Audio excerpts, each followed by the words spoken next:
Ouais, allô Zérine, tu vas bien? Ouais, salut Cléa, ça va et toi? Ouais, ça va. Je voulais parler avec toi parce que là j'ai un petit mood. On me met trop la pression par rapport à mon célibat et mon âge. Et toi, je sais que tu t'en fous de tout ça. Ouais, franchement, j'en ai un peu rien à faire. Je vis un peu au jour le jour. Bah, si tu veux, on en parle. Je te dis comment je fais ça. Je te dis mes petits secrets. Ah bah trop bien, parfait. Bah on se voit tout à l'heure. J'arrive. Vas-y, bye, bisous. Bisous à toutes. Clélia, j'écoute.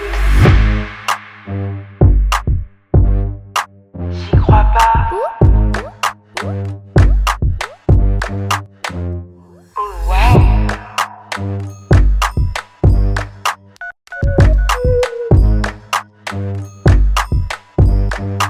Clélia, j'écoute. On fait un clap pour faire un raccord avec la cam. Vas-y, tu sais faire? Oui, alors, ok. Vas-y, 1, 2, 3. Ok, parfait. Top. Salut Ozyrine. Salut Clélia. Tu vas bien? Ça va et toi? Ça va, je suis trop contente de faire ce podcast avec toi. Bah, moi aussi, c'est mon premier podcast. C'est vrai? Ouais, vraiment. Je suis contente, je vois comment ça marche. Tu me diras à la fin T'inquiète, si t'as aimé l'expérience ou pas. ça marche. Et en fait, moi, je voulais grave échanger avec toi parce que je t'ai rencontré sur TikTok. Mhm. J'ai découvert tes TikTok et j'ai trop aimé ta façon d'aborder la vie, les relations amoureuses et de te prioriser. Mm.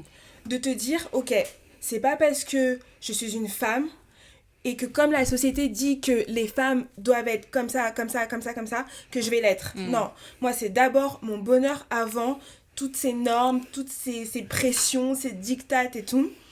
Et en fait, je me suis dit, parce que tu sais, genre moi, j'ai dépassé la barre des 30 ans, des 31 ans, et je suis dans une phase où je ressens beaucoup de pression par rapport à mon âge, par rapport au fait que je sois une femme, et du coup je me suis dit, mais tu vois, j'ai trouvé ton discours hyper...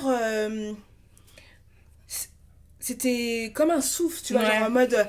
ouf, enfin quelqu'un Ouais. qui pense comme moi, et voilà quoi, Oui, c'est tu ça. vois. Genre, laissez-nous respirer, quoi. Et laissez-nous faire notre vie. Exactement. Alors du coup, est-ce que tu pourrais nous dire, toi, comment tu vois les choses? En fait, je sais que, enfin, de manière générale, on dit tout n'est pas tout noir ou tout blanc. Ouais. Mais je pense qu'il faudrait, il faudrait voir au départ les choses de manière binaire. C'est vraiment soit noir, soit blanc. Donc, aujourd'hui, t'es une femme, qu'est-ce que t'as envie de faire?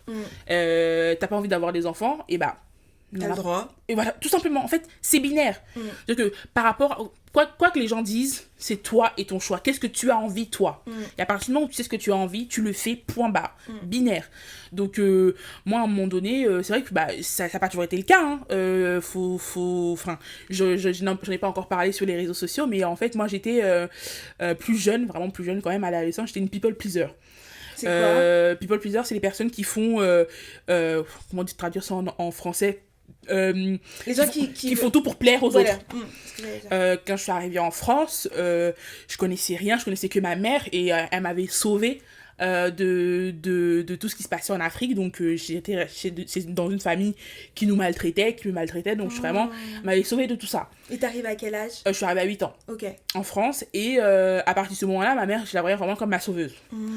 Et pendant plusieurs années, donc de mes 8 ans à mes 13 ans, je faisais tout pour qu'elle soit contente de moi, pour la remercier beaucoup. Et donc je faisais le ménage, je m'occupais de mes deux petits frères, j'étais vraiment leur seconde maman. À un moment ils ont même commencé à m'appeler maman aussi. Mais c'est un peu ce qu'on impose au premier enfant dans une famille noire. Bah ouais, mais sauf que mon frère du coup lui aussi, bah on s'était tous, hein, pour nous on était 4. Moi ok. j'étais la dernière des 4. On était tous, enfin, c'était comme un souffle d'air, un souffle nouveau pour nous. Donc mon frère voilà, il est arrivé à l'adolescence. En France on a plus de liberté, donc voilà, il a profité, vraiment il a vécu sa vie, donc il avait plus trop ce rôle là aussi. Et après il y a mes deux sœurs, des jumelles, et elles avaient plus de caractère que moi, et elles ont juste dit non, je m'occuperai pas enfin je ferai pas tout ce que vous allez me dire de faire. Ouais. Et donc il y avait moi vraiment la dernière, je voulais tout faire pour plaire à tout le monde, donc j'ai tout pris sur moi et je gérais vraiment, je cuisinais pour 8 à la maison, Ouais. je faisais le ménage, la À quel vaisselle. âge? Donc de mes 8 à mes 13 ans. Ah ouais, directement Ah en ouais, fait. donc à 9 ans je cuisinais déjà, pour 9-10 ans je cuisinais déjà pour tout le monde. Waouh. Donc ouais, Quelle responsabilité ouais, pour un beaucoup, enfant. ouais, beaucoup. Il y avait aussi l'école à côté, Bah ouais. donc j'avais des bonnes notes, donc j'étais rapide, j'étais intelligente, donc je pouvais tout faire de manière générale. Et ce qui s'est passé, c'est qu'à un moment donné, je me suis dit, mais est-ce que... Enfin, déjà, ma mère, elle me remerciait pas. Il y avait aucun retour. Mais Donc, ça, c'est voilà. comme ça à chaque fois. Voilà. C'est normal, en fait. Donc voilà, pour elle, c'était normal, exactement. Et au final, je me suis dit, donc je me pose des questions. Est-ce que j'ai un retour sur investissement ? Bah oui. Bah non, ma mère me remercie même pas. Est-ce que ça me plaît ? Vraiment, est-ce que ça me plaît même de faire ça ? Donc la réponse était non pour les deux questions. Et au final, je me dis, bah j'arrête. Vraiment, j'arrête. Donc à partir des 13 ans, en fait, c'est là que on appelle ça l'adolescence, je me rebelle et tout, alors que pas du tout, j'étais juste là en train de me dire, bah ça me plaît plus, enfin ça me plaît même pas. Et ça m'apporte rien, ça me fatigue plus que d'autres choses. Donc juste arrêter, et c'est là que bon, ça s'est pas très bien passé avec ma mère et tout, donc bon, elle m'a mis dehors quelques années plus tard. Enfin, c'est vraiment, on n'avait pas des relations très proches, mais au final, c'est à partir de mes 13-14 ans que je me suis vraiment affirmée. J'ai commencé à faire ce que je voulais. Et ça a suivi, en fait, au niveau de mes habits, au niveau de mon caractère. Je disais oui à tout. En fait, je me suis dit, les gens sont... En fait, vaut mieux dire non que oui quand on te pose une question. Oui. Parce que quand tu dis oui, tu peux plus retourner en arrière. Non. Parce que genre, ils vont mal le prendre. Ils vont être énervés. Donc, vaut mieux... Donc, à partir de mes 14 ans... Dès que quelqu'un me demandait quelque chose, je disais tout de suite non. Même si je voulais le faire. Non. Ouais. Tu sais, c'est ce que je disais à ma sœur. Moi, je disais, quelqu'un qui est trop gentil, et ben après, quand il va dire non, on va pas accepter. Mais quelqu'un qui dit non dès le départ, on va dire, bon, c'est son caractère, il est comme ça. Exactement. Ok. Et donc, à partir de mon 16-17 ans, mes amis, j'étais connue comme la méchante du groupe, hein. Ah ouais. On dirait pas, mais j'étais vraiment je disais non à tout va, non. Et quand je décidais de dire oui, donc je reviens à la personne, en fait je peux le faire. Bah, c'est vraiment gentil et tout, vraiment. Donc ça fonctionnait. Donc vraiment c'était non. Et j'ai gardé ce truc de bah je préfère être la méchante, comme ça au moins on me dérange pas, qu'être la gentille et voilà, être tout le temps sollicitée. Donc à partir de là, et ça a continué en fait, je fais ce qui me fait envie et surtout j'ai envie de découvrir. J'ai passé tellement de temps à me priver de certaines choses, même quand ma mère m'a mis dehors, donc à mes 17 ans, je me dis, voilà, j'ai de la liberté, les relations amoureuses, qu'est-ce que j'ai envie de faire, j'avais le monde à mes pieds. Donc j'étais partie pour faire ce que j'avais envie, et c'est vraiment, je m'écoute, et en fait, il faut vraiment s'écouter. Ouais. Je m'écoute, et ensuite je fais ce que j'ai envie, évidemment avec voilà, faut faire quand même attention, on vit dans un monde dangereux. Ah, c'est clair. Donc voilà, les relations Tinder à l'époque, ça fonctionnait quand même un peu mieux, il y avait des gens un peu plus respectueux quand même. Et voilà, j'envoie la localisation à ma meilleure amie, la photo, je vais toujours là où il y a des gens, enfin voilà, donc je mettais en place plein de trucs, mais c'est vraiment je m'écoute et je fais ce que j'ai envie, parce que à la fin de la journée, quand ma mère m'a mis dehors, en fait pendant des années j'étais très triste, je pleurais toute seule, même si j'avais des amis sur qui je pouvais compter, à la fin de la journée t'étais toute seule. Donc je me dis en fait si tu fais ce que les gens veulent que tu fasses, à la fin de la journée, est-ce qu'ils sont toujours là ? Tu seras quand même toute seule. Voilà, à la fin de la journée tu seras quand même toute seule. Donc autant que tu fasses ce que tu as envie de faire, à la fin de la journée tu te dis j'ai vraiment passé une bonne journée, je suis vraiment contente que j'ai fait tout ce que Nathalie m'a dit de faire. Mais elle est même pas là ce soir pour me réconforter, pour me féliciter, pour quand ça va mal. Voilà. Donc à la fin tu te retrouves avec toi-même. Donc continue toute ta lancée avec toi-même tout le temps. Parce que les gens, on le voit maintenant sur les réseaux sociaux, que tu fasses ce qu'ils veulent, ils vont te critiquer, tu fasses pas, ils vont te critiquer. Donc dans tous les cas, tu seras critiqué. Donc fais ce que tu as envie de faire. Mais c'est bête dit comme ça, mais vrai. Fais vraiment ce que tu as envie, parce que tu seras critiqué dans tous les cas.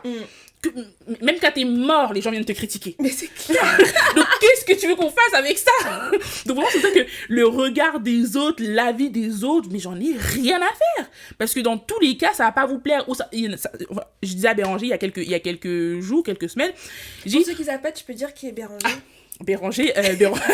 Béranger, c'est l'homme qui partage ma vie depuis 6 ans bientôt. Waouh!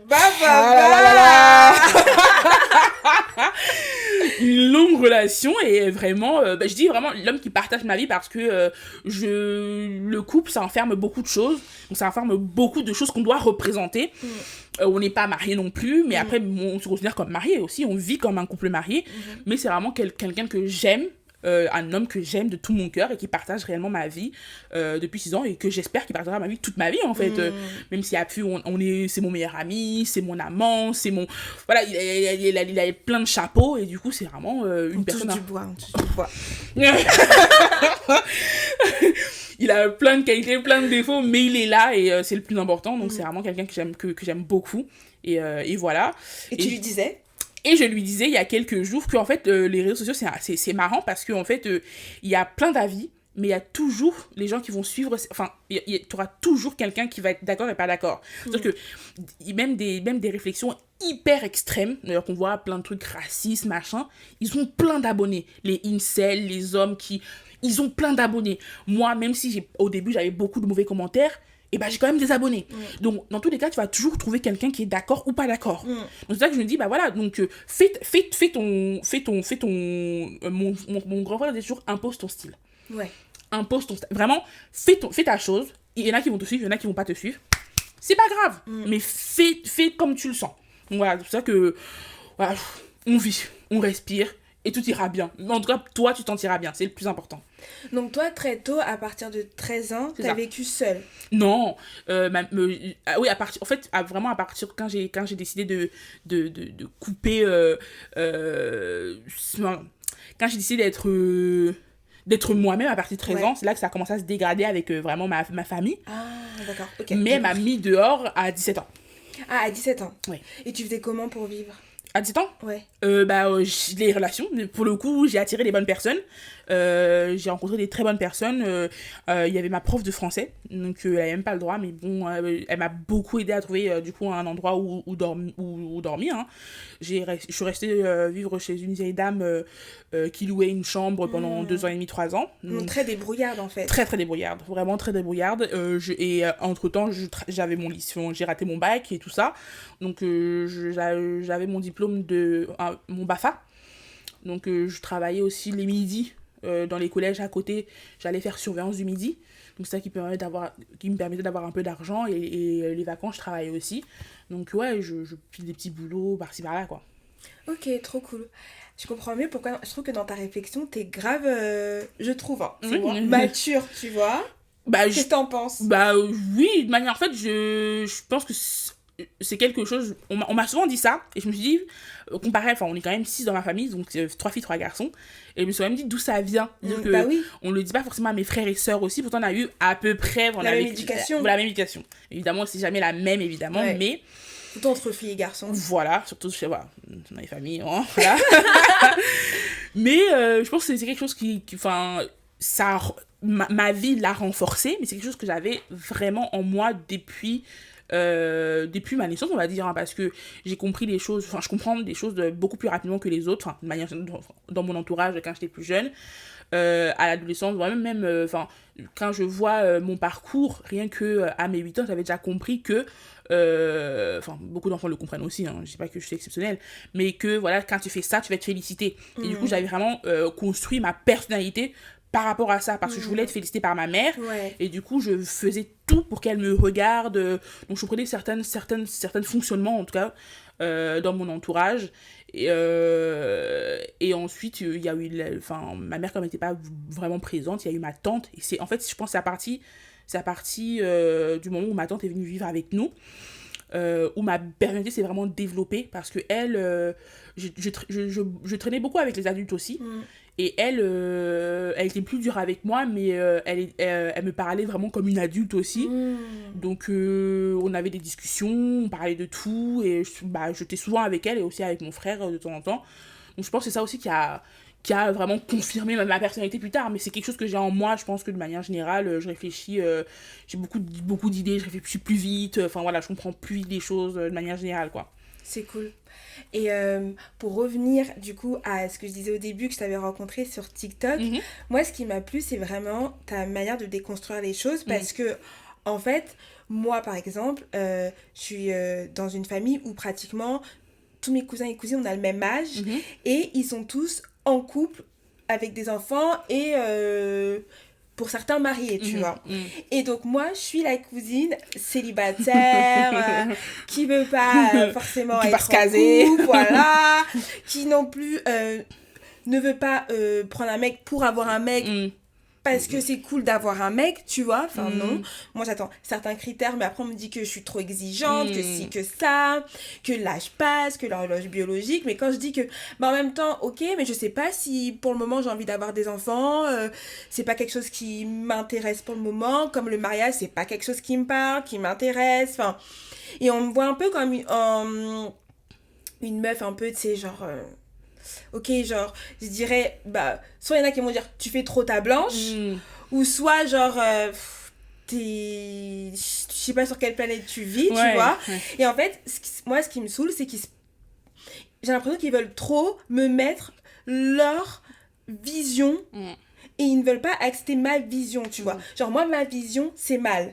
Et du coup, quand j'ai vu, toi... ton discours, ce que tu disais, même la relation que tu as avec Béranger, qui a évolué là depuis 1 an, comment vous fonctionnez, je me dis, mais pourquoi en fait on laisserait pas les gens vivre comme ils ont envie de vivre? Si toi tu as envie de vivre comme ça, pourquoi quelqu'un de ta famille ou une autre personne pourrait venir dire je ne sais pas quoi, tu vois? Oui.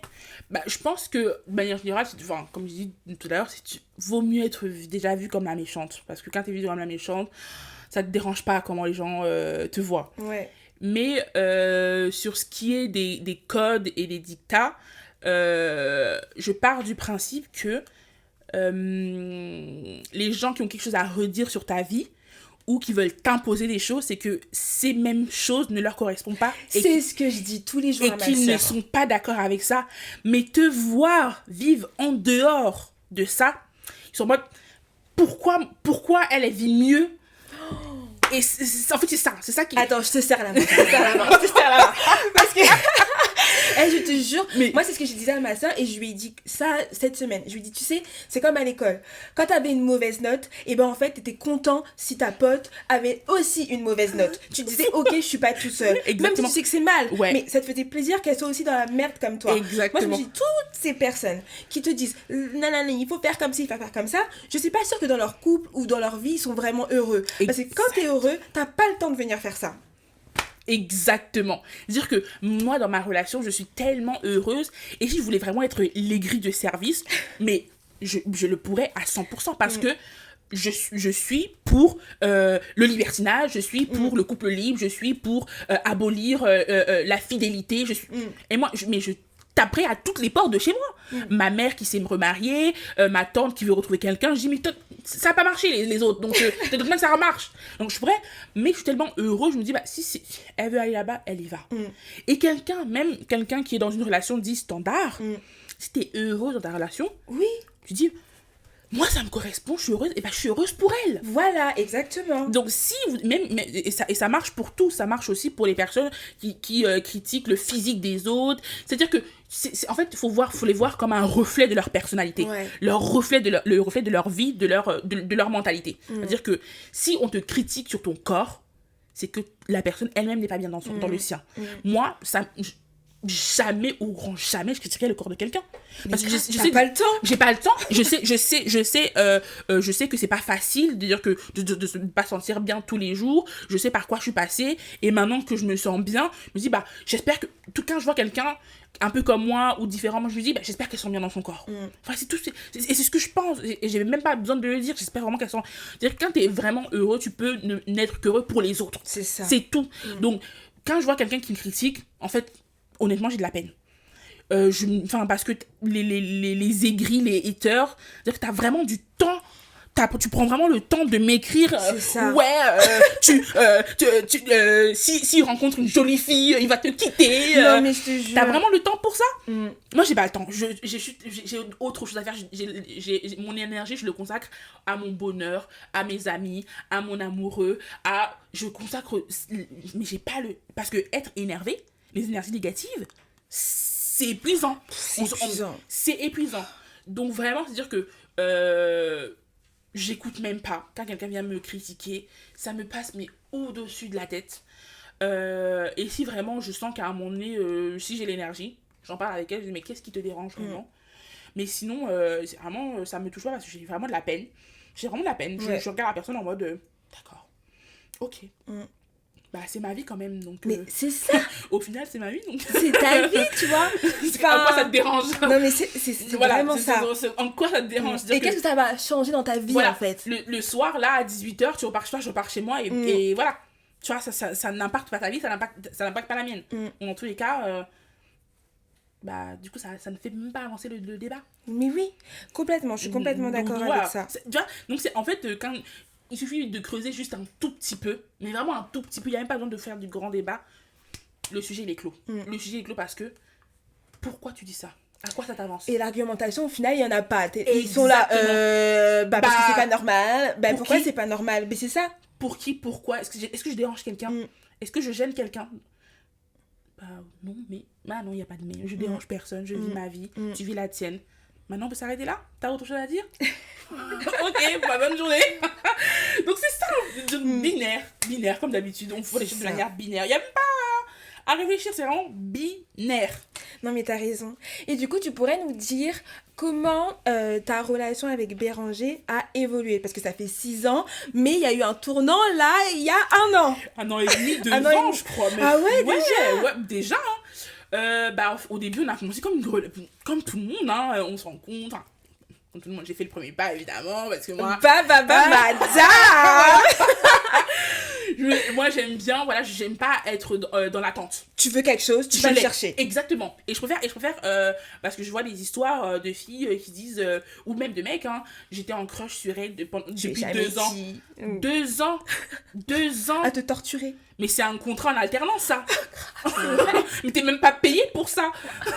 Donc je me dis, je vais pas accrocher sur toi pendant 2 ans. C'est-à-dire que... Et les râteaux, ça fait mal, c'est bon, c'est comme si tu tombais à vélo. Ça fait mal, tu te soignes, tu passes à autre chose. Donc quand quelqu'un me plaît, je préfère aller le voir tout de suite. Et écoute, et c'est pas grave, t'es pas le goût de tout le monde. Tout le monde te plaît pas. Donc c'est normalement que tu ne plaises pas à tout le monde. Je vais voir la personne, je dis, écoute, tu me plais. Est-ce qu'on peut commencer une relation, voilà.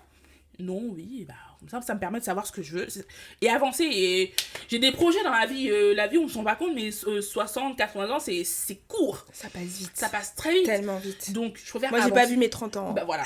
donc, vraiment, ça passe très vite. Donc, avec Béranger, j'ai fait le premier pas, on est sortis ensemble.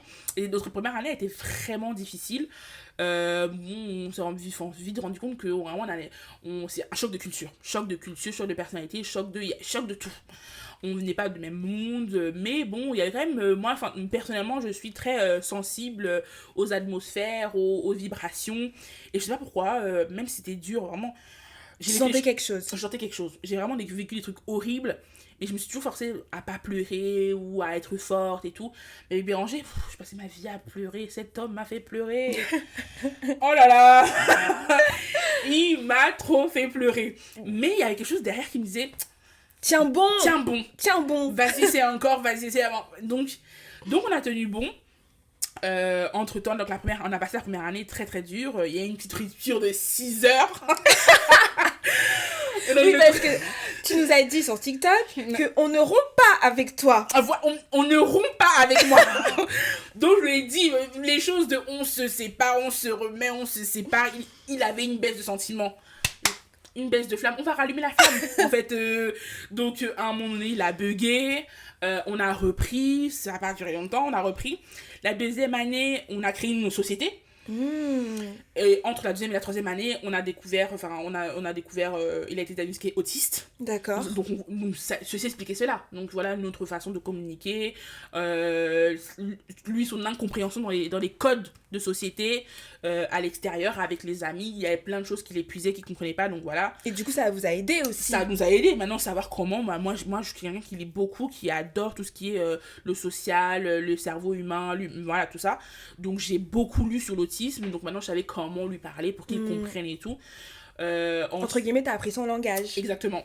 Donc on a beaucoup les 3-4 premières années ont été très lourdes. On ne s'est pas vraiment reposé entre la société aussi. Donc il y avait l'autisme, ensuite la société, je crois que c'est ça. Et la société nous a épuisés aussi. Donc dans une relation, on a mis tout notre argent dedans. Puis vous n'étiez plus que couple, vous étiez aussi partenaire, ouais, business. Donc c'était lourd de tenir un magasin pendant la période juste après le Covid, même un peu pendant. Donc, en fait, c'est juste après le magasin qu'on a décidé de le fermer. Non, même pas, on n'avait pas encore décidé de le fermer, mais ça nous prenait tellement de temps qu'on n'arrivait plus à se voir comme un couple, parce qu'on était encore vraiment un couple la manière la plus traditionnelle possible. Et c'est à ce moment-là que moi je lui ai dit, en fait, on est tellement pris dans le magasin, pris dans les papiers et tout ça, que je lui ai dit, en fait, je crois que j'ai envie de découvrir d'autres hommes. Enfin, j'étais déjà tombée amoureuse de mon prof. De ton prof de quoi? De mon prof de communication politique en études sup. Et c'est à ce moment-là que je lui en avais parlé. Donc c'était la deuxième année, hein, déjà la deuxième année. Je lui avais dit, je crois que j'ai des sentiments pour mon prof. Qui sont peut-être réciproques. Et c'est à ce moment-là qu'on avait déjà eu une discussion. Et pour le coup, Béranger avait été vachement ouvert là-dessus quand même. Hein. Et t'as pas eu peur de te dire que si je lui dis ça, il va peut-être partir? Non, parce qu'en fait, moi, je suis dans la... Enfin, je me dis que vaut mieux être honnête. D'accord. Parce qu'en fait, moi, je pars du... Enfin, les gens ne savent plus vraiment les définitions des mots. La tromperie, parce qu'on me pose souvent la question, qu'est-ce que c'est la tromperie? Mais la tromperie, c'est induire quelqu'un en erreur. Donc, on était dans une relation classique, et à partir du moment où j'ai ressenti quelque chose pour une autre personne, tout de suite, moi, je me suis sentie mal. Tout de suite, vraiment, quand je l'ai réalisé, je me suis sentie mal, parce que je me dis, on n'est plus sur la même longueur d'onde. Là, moi, je me suis décalée. Donc, je préfère le lui dire, comme ça, on se remet au milieu, on est d'accord. Donc, c'est ce que je pense. C'est ça, la tromperie. C'est induire quelqu'un en erreur. Et donc, à partir du moment où j'avais ressenti quelque chose pour une autre personne, je le disais déjà en erreur, donc je le trompais déjà. Et donc, pour ne pas le tromper, totalement du tout, j'en ai parlé.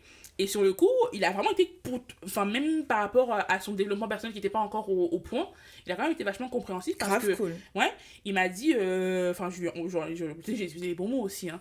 Je lui ai demandé, ça t'est jamais arrivé toi de kiffer sur une fille comme ça? T'as sorti ça comme ça? Pour pas me sentir trop seule. Et là, il me dit, effectivement, c'est vrai, j'ai kiffé sur une fille que tous les deux on connaît. Et en fait, je pense que j'ai kiffé sur les caractéristiques qui sont similaires aux tiennes. Donc, elle a une forte personnalité, elle se connaît bien, elle fait ce qu'elle veut, voilà. Elle te ressemble sur quelques points. Je dis, justement, comme tu en parles, j'ai un truc à te dire. Bah ouais, du coup, moi, j'ai mon prof de communication politique, il est aussi drôle que toi, il est grand, vraiment il te ressemble, enfin, je pense que c'est la même chose. Et du coup, je lui ai dit, écoute, je pense que je vais quand même tenter quelque chose, voir où ça peut... Vraiment, en fait, je sais même pas quand j'ai réfléchi maintenant, je me dis, mais c'était vachement culotté de ma part aussi. Bah ouais, un peu. Et lui, du coup, il m'a dit, écoute, ok, mais je veux pas savoir. Ok. Donc tu fais ce que tu veux, mais je veux pas savoir. Donc, et on est restés ensemble. Du coup, j'ai tenté. Bon, ça a pas eu l'effet escompté. Donc la relation est restée un peu sur le côté. On a continué. Et au moment du magasin, en fait, déjà, avant de rencontrer Béranger, j'étais dans ma période que j'appelle la période moulin rouge ou batifolage. Juste avant de rencontrer Béranger, j'étais en mode je voulais me découvrir sexuellement et tout ça. Ouais. Et j'avais vu plusieurs hommes, voilà. Enfin, voilà, je voulais vraiment découvrir mon corps, ce que j'aimais. Ce qui est très important. Ce qui est très important. Et je voulais vraiment pas... Enfin, j'étais pas dans l'optique de me marier, à rester vraiment avec une seule personne toute ma vie. Donc, à un moment donné, au moment du magasin, où je me sentais plus proche de Béranger, plus proche, et ça arrive dans beaucoup de couples, sauf que les gens veulent pas se l'avouer. Et qu'ils ont peur de se retrouver seuls. Exactement. Mais moi j'ai dit à Béranger, je pense que en fait, moi, j'arrive à séparer l'amour, le désir, l'envie. Tout ça, c'est pas forcément ensemble. Ouais, donc, j'étais vraiment amoureuse de Béranger. C'était quelqu'un avec qui on partageait beaucoup de choses. C'est quelqu'un avec qui on partage beaucoup de choses, toujours. Hein. Mais j'avais plus de désir pour lui. J'avais plus d'envie, j'avais plus envie de passer du temps au lit avec lui. Et je dis, j'ai envie de découvrir d'autres corps. J'en ai parlé. Bon, sur le coup, il a moins bien réagi que la dernière fois. Vu ça faisait déjà 3-4 ans qu'on était ensemble, donc forcément, ça fait mal qu'on entend ça. Et moi je pensais que j'avais été claire. Donc après avoir discuté avec lui, moi je suis partie me dormir, j'étais bien. Comme tu travaillais, ta meilleure life, ton meilleur sommeil. Clairement. Et le matin, je vois Béranger, il a les yeux rouges et tout. Je me dis, qu'est-ce qui s'est passé? Il me dit, j'ai pleuré toute la nuit et tout. Là, il me dit, je sais pas pourquoi tu veux me quitter. Je dis, oh là, mais je crois que t'as pas bien compris. Mais on n'est pas, non, pas du tout. Je voulais te quitter, j'ai juste envie de découvrir d'autres corps. Et c'est là qu'on commence à se renseigner, du coup, couple libre, on apprend ces mots-là. En fait, j'ai dit ça, le pire c'est que mais vraiment j'ai du culot de ouf. Parce que là, je me rends compte, c'est-à-dire que j'ai dit ça et je connaissais même pas comment ça pouvait se passer. Ouais. Les autres situations et tout. Et c'est à partir du moment, moi, je dis ce que je ressentais. Vraiment, en fait, je suis tellement honnête avec moi-même, avec mes sentiments. Je me suis tellement écoutée pendant des années que je continue, voilà. Donc, je lui dis vraiment, à ce moment-là, je ressentais le besoin de découvrir d'autres corps. Point barre. Maintenant, et je lui en ai parlé pour voir comment on peut faire.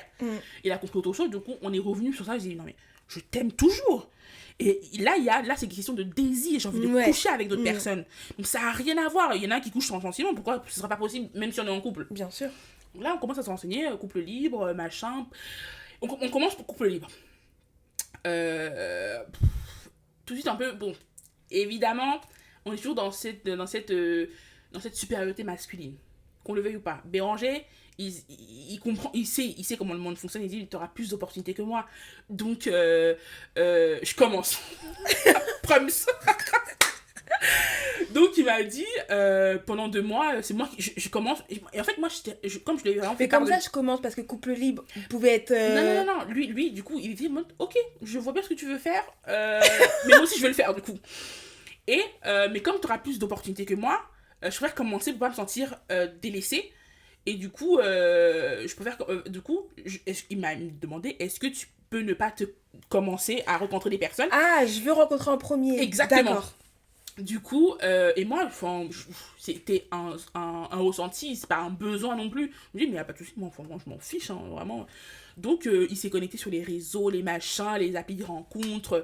C'est lui qu'il a parlé à des filles. Moi, j'étais là, oh, bah, j'espère que je t'amuse bien, voilà. Tu l'aides à trouver des meufs? Ben oui, mais moi, je te demande, ouais, tu peux lui dire ça et tout aussi. Vraiment, il y a pas. Mais moi, en plus, je suis pas jalouse du tout. Trop bien. Pas jalouse du tout. Trop Donc, bien. vraiment, je l'aidais. 2 mois passés à mon tour maintenant. Alors là. En fait, je suis pas rancunière, j'ai pas de jalousie, je suis très compréhensive. Donc, en fait, tout ce qui s'est passé, je l'ai pris de manière vraiment positive, dans le sens où, quand c'était du coup mon tour, il me tapait des crises de jalousie dès qu'un mec m'envoyait un message. Je dis, mais enfin, moi, j'ai pas fait ça quand c'était ton tour, donc en fait, calme-toi. Donc, on peut travailler sur ça, mais va pas me faire des crises de jalousie parce que j'aime pas ça. En plus, moi, la jalousie, c'est un truc que je déteste. Moi, les gens jaloux, là, il y a des personnes qui vont dire, moi, j'adore quelqu'un de jaloux, ça prouve que, pas avec moi, en fait. Moi, je déteste ça. Donc, on a travaillé sur plein de choses, la jalousie, la possession, parce que pour moi, c'est pas des critères d'amour. Enfin, si tu me fais des crises comme ça, c'est pas de l'amour, c'est juste de la possession. Tu veux que je t'appartienne, tu me vois comme un objet. Et je voulais pas qu'il faut. Et de la peur aussi. Bah oui, mais du coup, c'est quelque chose de confiance en toi, alors. C'est-à-dire que si t'as pas confiance en toi.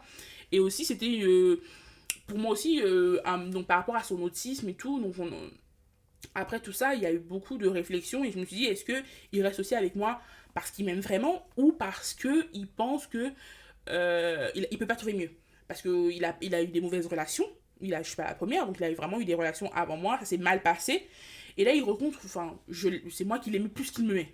À l'époque c'est vraiment ça, hein. Aujourd'hui je pense qu'il m'aime plus que moi. Mais à l'époque je l'aimais plus qu'il m'aimait et du coup il s'est dit je vais rester avec elle parce qu'elle m'aime, c'est vraiment la seule personne que j'ai trouvée dans toute ma vie qui m'aime, quoi. Et moi c'était vraiment le couple libre, c'était vraiment une façon de lui dire va voir ailleurs, va rencontrer d'autres filles, je te trouve génial, donc je pense que d'autres personnes peuvent aussi te trouver génial, donc c'est une façon aussi de tester aussi notre relation, de la dépendance affective. Moi je suis pas dans ça non plus, donc va voir ailleurs.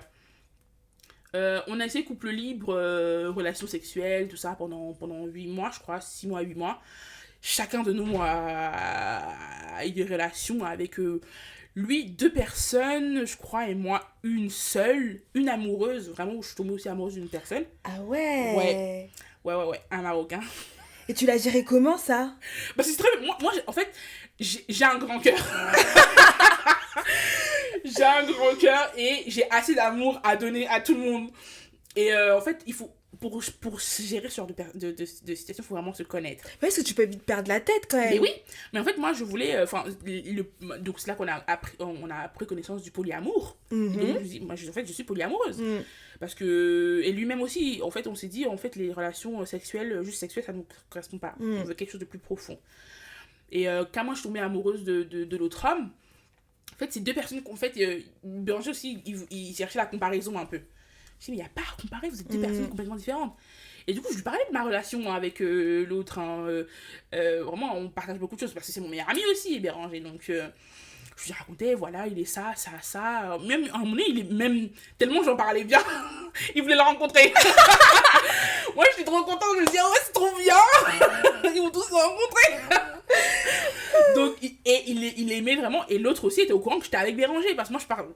Toute transparence, tout le monde doit être au courant. Ça, c'est trop bien. Vraiment. Et t'as une manière de raconter les choses qui fait que ça passe grave. Ça va être ça. Et du coup, mais bon, au final, l'autre aussi, il était pas disponible. Il y a aussi cette notion de disponibilité émotionnelle. Exactement, c'est vrai. Et l'autre, très important. Et ben vraiment. Et l'autre n'était pas disponible. Moi, j'avais beau avoir même 2 relations, voire 3 en même temps. T'étais disponible. J'étais disponible. Je pouvais être présente pour chacun d'entre eux. Et mais lui, non. Donc à un moment donné, moi, ça m'a saoulée. C'est-à-dire que je lui dis, mais si t'es pas disponible, dis-moi et on arrête la situation. Et donc il est toujours en train de. Et ça, je l'ai bloqué. Bon, je l'ai bloqué parce que vraiment, j'en pouvais plus. Parce que ça m'épuisait, du coup, de faire tous les mouvements et lui, il faisait rien. Ah ouais, flemme. Vraiment. Donc j'ai coupé. Et là encore. Mais par rapport à tes sentiments, t'as réussi à les couper aussi comme ça? Ah non. Ah, mais ça a été trop dur. Ah bah ouais. Et même c'est Béranger qui m'a réconfortée. C'est ça qui est trop bien dans le polyamour. Et quand vraiment vous avez des relations vraiment fusionnelles, Béranger il comprenait à quel point j'étais quand même amoureuse de lui. Donc il comprenait ta douleur. Voilà, et ça ne changeait en rien mes sentiments pour Béranger. Exactement. Parce on passait vraiment des moments complètement différents. Donc je pouvais être aussi présente pour Béranger comme cet homme-là. Et mais le fait que ça se coupe, Béranger comprenait vraiment, je lui expliquais tout en détail, et donc il comprenait. Vraiment sans se sentir mal, étant vraiment je suis désolée pour toi machin et tout, c'est vraiment dommage, même moi je l'aimais beaucoup, je voulais le rencontrer, c'est dommage, il est vraiment donc c'est trop bien, c'était vraiment trop bien, j'adore Béranger. C'était trop bien, il me réconfortait et tout, il disait mais on va manger au resto, je sais que t'aimes bien la nourriture et tout. Quand je revenais de mon date catastrophique de Paris, c'était horrible, je foulais la cheville, n'importe quoi. Oh, c'était trop bien. Mais c'est trop bien quand ça se passe aussi bien. Ouais. Comme quoi, quand on dit que la communication c'est la clé, c'est pas des lol. Mais totalement, parce que moi je communique beaucoup. J'aime bien parler de tout, et je veux que la personne aussi soit à l'aise. S'il y a un malentendu, qu'on le règle tout de suite. Et je veux pas que on dorme pas chez machin. Qu'on rumine. Moi, en plus, moi je suis quelqu'un qui rumine beaucoup, donc je préfère tout dire tout de suite comme ça. Ça passe. Voilà.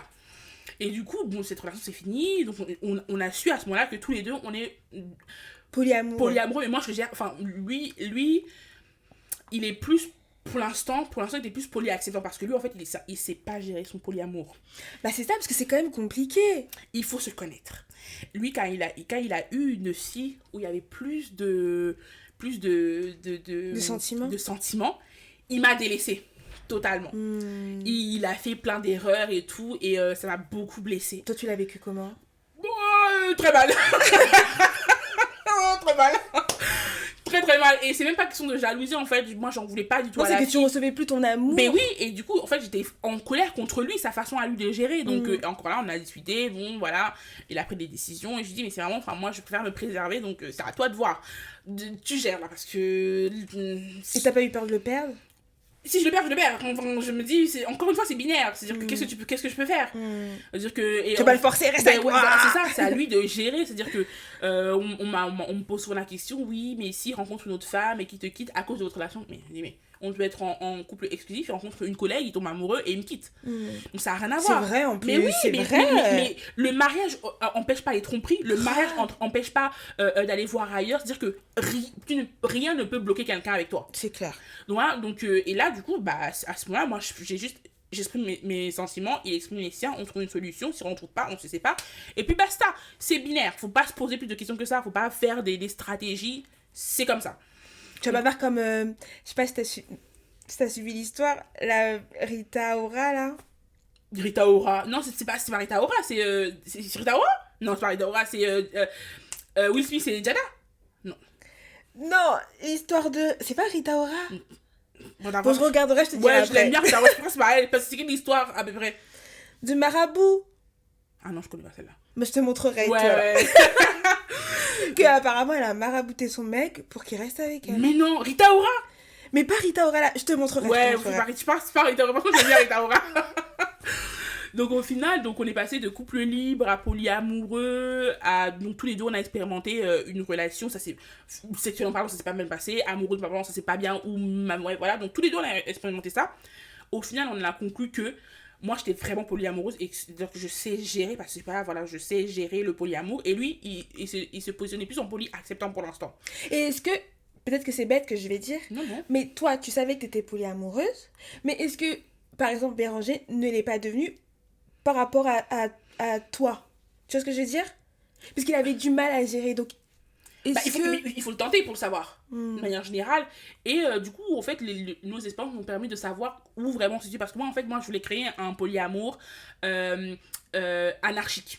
C'est-à-dire qu'il n'y a pas de hiérarchie c'est-à-dire qu'il n'y a pas de relation principale et de secondaire et en dessous, voilà, il n'y a pas de... Ah oui, ouais, je vois. Ouais. Et moi, c'était en fait, à ce moment-là, c'était vers décembre dernier, je me posais vraiment comme ça sur les réseaux sociaux, oui, polyamoureuse, anarchique, machin, ça.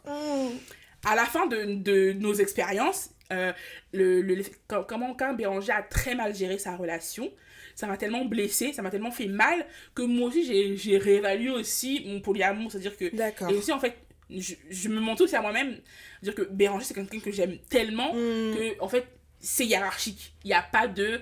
Je passais plus de temps avec Béranger, il partage plus ma vie, et du coup... Et lui, par rapport à ça aussi, il s'est positionné en polyamoureux acceptant. Parce qu'il voulait mettre une priorité sur notre relation et ne pas avoir d'autres relations pour l'instant parce qu'il n'arrivait pas à gérer. Il savait qu'il ne pouvait pas gérer, il n'arrivait pas à gérer. Donc il a décidé de ne pas gérer, de ne pas avoir d'autres relations. Donc tous les deux, on a revu notre... Donc c'est ça en fait. Et ensuite, en ce moment, du coup, depuis donc ça date de février de cette année. Ouais. Depuis février, tous les deux, on n'a personne.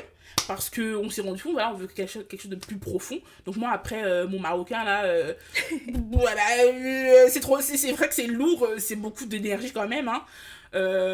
Et à part lui, c'est vrai que ça a matché au niveau mental, discussion, on avait beaucoup de choses à dire, de partager, on pouvait passer des heures et des heures au téléphone. J'ai pas trouvé quelqu'un d'aussi bien, on va dire, enfin voilà, ou quelqu'un, ou non, juste pas de comparaison, mais quelqu'un avec qui ça matchait.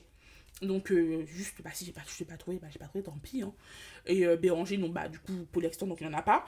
Et en fait donc depuis février, fin février, donc mars, on est tous les deux et ça se passe très bien. Et si on rencontre quelqu'un, on en rediscute, on remet en place les procédés et tout, et ça va. Et est-ce que vous pourrez passer par la phase polyamour mais vivre du coup à plusieurs? Trouble déjà. Ah ouais, trouble. On en a pensé, on aimerait bien, mais encore une fois, faut se dire qu'avec Béranger, on est tellement fusionnel. Ouais, que la troisième personne, elle peut être délaissée. Voilà, on n'a pas envie, donc faut vraiment que tous les deux, on soit vraiment amoureux de cette personne-là, ou en tout cas, qu'on arrive à bien répartir notre temps, notre énergie, notre amour entre nous trois, quoi. Donc c'est compliqué aussi de trouver cette personne-là. Mais finalement, alors... Parce que là, toi, tu me dis que vous êtes polyamoureux, mais moi, quand j'ai regardé le reportage TV, ils disent que vous êtes colocataire amoureux. Parce que il y a la colocation amoureuse. Colocation amoureuse. Non, donc on est polyamoureux, c'est-à-dire qu'on peut... Polyamoureux, c'est vraiment... ça fait partie de toi. Oui. Dans le sens où tu peux... Aimer plusieurs personnes. Donc, c'est pas parce que tu as plusieurs relations tout de suite. C'est-à-dire que de manière générale, tu peux aimer plusieurs personnes. Ouais. Mais actuellement, on vit en colocation amoureuse. C'est-à-dire que, comme des colocataires, mais on est tous les deux amoureux. Ouais, tu peux nous expliquer comment ça fonctionne? Du coup, c'est comme des colocataires, donc chacun sa chambre, donc on a un compte commun où tous les frais de la maison passent, l'électricité, le loyer, tout ça. Chacun paye sa part, donc tous les mois, à une date bien précise, chacun, voilà, somme totale, du coup, on a tout divisé en deux, sur le commun, chacun fait ses courses. Chacun se fait à manger. Chacun dort dans sa chambre. Chacun dans sa chambre. Les plats... Enfin, oula, pardon, j'ai positionné. J'ai pas vu. Au niveau du frigo, chacun a sa place aussi. Les tâches ménagères, c'est réparti. Donc, chacun a 2 pièces. Et il y a aussi le pot à amandes. Donc, si quelqu'un ne fait pas le ménage... Tu as très bien rempli. Lui aussi. Donc, chacun... donc, si on ne fait pas le ménage la semaine, et du coup, on met 10 balles dans le pot à amandes. Donc, ça paye aussi les frais de la maison. La dernière fois, on a acheté un... Air fryer, t'as dit. Air fryer ou même le truc à repasser, là. À faire à repasser. Mais avec une table... dans la vapeur et tout. Vraiment, le truc high-tech. Ah oui, je vois. Ouais, donc ça... Mais ouais, du coup, ça se passe très bien. Donc, Mais ça, est-ce que c'est venu aussi dans le sens où, par rapport à la société, c'est de casser en fait les obligations qu'un couple doit normalement avoir Oui, au début, en fait, dans notre relation, c'est moi qui faisais tout. Pendant 4 ans. 4 ans, c'est moi qui ai porté la relation à bout de bras. La nourriture, les courses, le ménage, la psychologie, le mental, les rendez-vous, les problèmes familiaux. J'ai tout porté. Je porte la relation à 99. Et en fait, j'ai l'impression que c'est vraiment ce qu'on demande aux femmes. Parce Exactement. que quand je vais voir ma mère et qu'elle me dit que c'est elle qui rappelle à son mari l'anniversaire de sa propre mère. Ouais. Et c'est vrai que c'est... moi aussi, je le faisais. Et je me suis dit, en fait, on arrête là. C'est ta mère, c'est pas la mienne. Enfin, donc, tu te débrouilles. Voilà. C'est vrai qu'on a... Effectivement, c'est pour ça que c'est venu de là aussi. On divise vraiment. Tu te prends en charge. Parce que beaucoup d'hommes se mettent en couple parce qu'ils savent très bien que la femme va prendre en charge toute la charge mentale. C'est ça qu'il y en a beaucoup qui disent que je vais être avec une femme qui ressemble à ma mère. Bah oui, mais moi je suis pas ta mère en fait. Mais c'est ça, exactement. S'occuper d'un enfant et s'occuper d'un homme, on s'occupe pas d'un homme déjà. On s'occupe d'un enfant parce que il est pas autonome. On est les seuls mammifères. Enfin, on est un des seuls mammifères ou non. L'un des mammifères à pas se débrouiller tout seul quand on est. Donc, s'occuper d'un enfant, c'est différent. Quand t'as 20 ans, 25 ans, 30 ans, 40 ans, mon frère, tu te débrouilles tout seul, en fait. C'est une dinguerie, ça. Tu te mets en couple pour que la dame s'occupe de toi. Mais parce qu'on dit que c'est comme ça qu'il faut le faire. Mais non, mais je vais te tête aussi, tu veux le savoir. Non, mais moi, ça me rend folle. Donc, je l'ai fait, hein, je sais de quoi je parle. Mais à un moment donné, c'est bon. C'est-à-dire que déjà, ce monde est dur et horrible pour tout le monde. Pour nous, surtout les femmes, parce que voilà, les hommes, ce monde est fait par les hommes pour les hommes. Donc pour nous, c'est la plus dure et en plus, on doit vous porter en plus. Non. Donc vraiment, on a mis ça en place pour que Bérange te prenne en charge. Tes habits, ton repassage, le ménage, tu le fais. Ta nourriture, tu le fais. Tes rendez-vous, tu t'en occupes. Ta famille, tu t'en occupes. Et moi, je m'occupe de moi. Ce qui devrait être normal. C'est qui devrait être normal. Mais bon, on veut toujours se mentir à soi-même. Une femme devrait...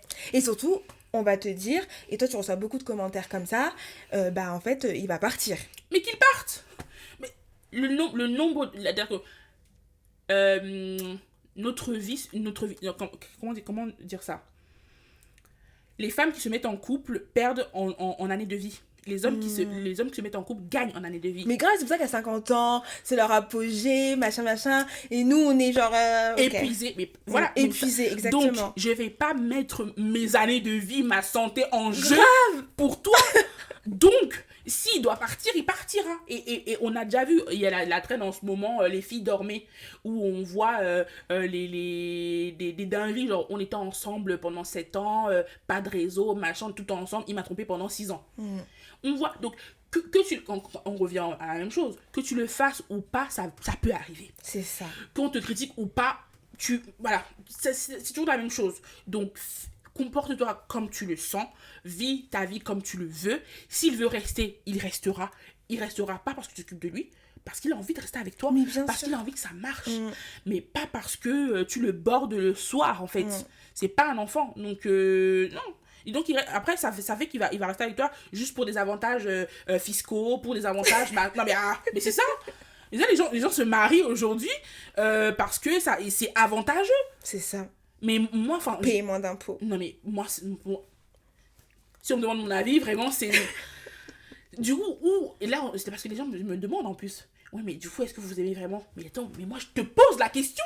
Est-ce que dans ton couple, vous vous aimez vraiment? Parce que vous êtes ensemble que par manque d'amour, par envie d'être seul. Et aussi par rapport au regard des autres. Et donc, est-ce que nous, vraiment, si on... J'arrive pas à l'expliquer. Nous, là, on est ensemble parce que vous le voilà. On peut aller voir ailleurs. On peut partir quand on veut. Il a sa chance. Non mais si on est ensemble aujourd'hui, c'est la preuve en est qu'on s'aime. Exactement. Parce que on est ensemble juste pour ça, quoi. Ce qui nous tient là, c'est que l'amour. On n'a rien d'autre. C'est-à-dire que je reste pas avec lui parce qu'il me cuisine à manger. Je reste pas avec lui parce que si on en est là, c'est parce qu'on s'aime. Donc donc on a les gens ils ont du mal à accepter ça. Non, parce que l'amour ça vient avec les charges. L'amour ça doit être douloureux. Mais parce qu'on nous l'a appris comme ça. Même quand tu regardes les films, les séries, c'est ça, tu vois. Moi franchement, je veux que tu prêches. Tu commences à aller voir des gens. J'avoue, je vais prêcher. Non, je vais prêcher parce que mais moi, ça me fait de la peine de voir des femmes. Et après, il y a des femmes qui viennent me voir ou des ados qui me disent oh, ça fait tellement plaisir de Mais voir. ça fait du bien d'entendre ce que tu dis, vraiment. Ouais. Parce que la pression en tant que femme, je te jure, encore toi, ça va. T'as bientôt 25 ans, mais à 30 ans, mais laisse tomber, quoi. Dans ta tête, les gens, tous les jours, il y en a marre. Ouais. Non, mais là, moi, c'est ça que je me dis, je me suis lancée sur les réseaux pour juste. Je veux pas être militante des droits des femmes. De manière générale, je le suis déjà. Par rapport à ma vie, c'est ce que je fais. Mais c'est juste pour occuper l'espace public et qu'on arrête d'avoir juste un modèle sur les réseaux. Exactement. Juste un ou deux modèles de femmes blanches, chevelisses, de femmes noires, working girl qui fait toute la popote pour la maison. Donc moi, non, je suis working girl, mais en même temps, je suis lazy, mais en même temps, je suis en couple, mais en même temps, je suis pas en couple, mais en même temps, je fais juste ce qui me plaît. Et les filles, vous pouvez le faire aussi. Les ados, il y a des ados qui viennent me dire ah, j'avais trop peur de mettre en couple parce que j'ai pas envie de vivre comme ma mère. Mais c'est ça. Tu n'es pas obligé. Regarde, tu n'es pas obligé. Béranger, il est là. On n'est pas obligé. On s'aime, on n'est pas obligé. Ne t'oblige à rien. C'est vraiment ça, juste de dire ne t'oblige. Je dis pas faites comme moi. Juste réfléchissez et dites-vous est-ce que ce que je vais mettre en place me plaît vraiment. Me convient. Voilà, c'est ça. C'est tout. Moi, si quelqu'un juste arrive à se poser cette question, je me dis j'ai fait mon job. Je dis pas ça, la vidéo, le reportage qu'on a fait sur Teva. Elle le dit, hein, notre fonctionnement, c'est pas un fonctionnement qui doit, enfin, qui convient à tout le monde. Parce que c'est beaucoup de charges, tu te responsabilises. Exactement. Mais au moins, c'est juste de dire aux gens, faites comme vous avez envie de le faire. C'est ça. Si tu as envie de vivre ta vie comme ça, tu as le droit, c'est ton choix. Et nous, on n'est personne pour venir te juger et te dire que c'est mal. Exactement. C'est juste ça, en fait. Exactement. Et je pense qu'il y a plein de gens qui n'osent pas écouter leur envie de peur d'être jugés ou catalogués par la société de personnes qui fait n'importe quoi ou je ne sais trop quoi, tu vois. C'est ça. Et moi, c'est vrai que je me positionne aussi dans les deux sens. C'est-à-dire que je dis toujours sur les réseaux, vous pouvez ne pas être d'accord avec mon mode de vie, mais vous devez le respecter. Bien vous sûr. n'avez pas votre mot à dire. Ouais. Donc, et il y en a plein, je vois les messages qui commencent à arriver, qui sont vraiment bienveillants, qui disent je suis pas d'accord, enfin, j'aime pas forcément votre façon de vivre, mais je respecte. Voilà. Moi, c'est la meilleure phrase qu'on puisse me dire. Je respecte. Vous devez respecter ça. Vous n'avez pas à venir critiquer, vous n'avez pas à venir insulter, vous devez respecter ça. Donc, il y a ce fait-là de, ok, t'es pas d'accord, mais tu respectes. Et l'autre côté où les personnes peuvent juste avoir un espace de réflexion. Et on le dit dans le reportage, le couple, normalement, c'est pour réinventer. Ta vie d'adulte, c'est pour réinventer comment tu as vécu, toi, en tant qu'ado. Tu n'es pas obligé de tout refaire mot pour mot, étape par étape. Réinvente ta vie. Tu dois réinventer, t'es obligé. Enfin, vraiment, la réflexion, réfléchis, réinvente, pose-toi des questions. Est-ce que ça te plaît, ça te convient? Et si c'est bon, tu y vas. C'est pour ça que je pense que c'est important de savoir qui on est avant de se mettre en couple. Étape qu'on ne faisait pas. Qu'on ne nous apprend pas à faire. Alors qu'en fait, c'est hyper important parce qu'une fois que tu te connais, tu sais ce qui va te convenir et ce qui ne te conviendra pas. Et du coup, tu iras vers une personne qui, normalement, match avec toi. Exactement. Tu vas pas dans les relations toxiques, tu vas pas dans les... Ouais, oui. Mais il faut vraiment se connaître. C'est pour ça que j'ai envie de dire, même si t'as pas lancé, que tu vas lancer bientôt. Ouais, bientôt je vais lancer mon podcast. J'espère vraiment y arriver, mais oui, je pense que les trucs simples en fait qu'on oublie, je pense que plus c'est simple, plus c'est mieux. Je pense que peut-être que je vais appeler mon podcast simple. Mais pour rappeler que tu peux faire ce que tu veux, je pense que les gens en ont besoin. On a trop des modèles un peu trop fermés. Soit la fille super belle, toute gentille, toute mignonne. Je pense à Léna Situation, vraiment, voilà, c'est une idole maintenant.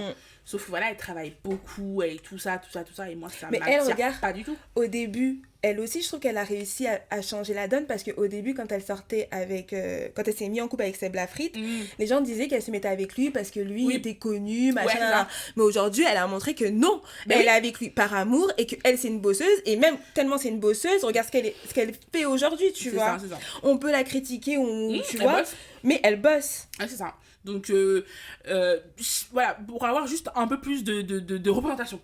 Exactement la représentation. Vraiment, je pense que c'est le mot principal même pas de ce podcast, mais de manière générale, on a besoin de voir pour faire, malheureusement. et que nous, en tant que femmes noires, on ne voit pas beaucoup de femmes comme nous. Même les réseaux, il n'y a pas beaucoup de femmes. Regarde, si tu sors-moi une influenceuse au stade de Lena Situation, femme noire. Il y a Sally. Il y a Sally, ouais. Sally, mais c'est tout. Mais c'est tout. Après, il y a d'autres, je pense qu'il y en a d'autres un peu moins hautes, mais tout ce qui est mode. Mais même là encore, je trouve qu'en tant que femme, c'est mon avis à moi, mais je trouve qu'encore en tant que femme, on nous oriente beaucoup vers la mode sur les réseaux sociaux. Sors-moi une influenceuse qui n'est pas dans la mode. Femme, noire si tu veux, mais... Ah, je sais pas. Même au début des réseaux sociaux, enfin, si tu te rappelles, il y avait Natou et Andy Raconte. Ah ouais. Deux femmes blanches. Ouais, c'est vrai. Et c'était les seules dans la catégorie humour. Ouais, exactement. Et aujourd'hui... et encore, elles étaient validées parce que leur mec aussi était dans ce truc-là. Donc là, il y avait catégorie humour. Maintenant, il y a la catégorie... Il y a eu Angel Phoenix. Mais maintenant, il y a catégorie... Même l'humour, on voit plus beaucoup, à part, voilà, Océane qui commence aussi à monter. Mais sinon, là, il y a un tout petit peu humour, mais beaucoup... de mode. Mode, make-up. Et moi, c'est pas les trucs qui m'intéressent. Donc moi, je suis là sur les réseaux, je raconte mes petites histoires et on s'amuse bien, quoi. Moi, j'ai dit Osirine présidente. J'aimerais bien. Macron, tu as du souci à te faire. Voilà. Je te jure, avec ton parti simple. Ah, mais vraiment. Simple. Ton parti simple. Exactement. Simple, précis, carré. Pas carrément. Allez, je me lance. Grave. Franchement, en tout cas, merci d'avoir partagé ton point de vue avec moi. Au plaisir. C'était vraiment super. C'était grave. Ouais, franchement, on voit pas le temps passer. J'adore le setup, la discussion. Plus de femmes comme ça. Mais grave, je te jure. Vraiment, j'aime beaucoup. Donc, continuons à faire ce qu'on est en train de faire. Exactement. Restons. C'est ça la fin du podcast. Continuons. On va rester là. On va rester là. C'est ça. Et on va s'assumer. Ouais. Et vivre notre vie pleinement. Exactement. Et fuck les avis des autres. Exactement. Voilà. Est-ce que c'est bien comme fin? C'est bien comme ça. Ça te convient? Fuck les avis des autres. Ça me convient. Ok, merci Osiris. Merci à toi, Clélia. Bisous. Clélia, j'écoute.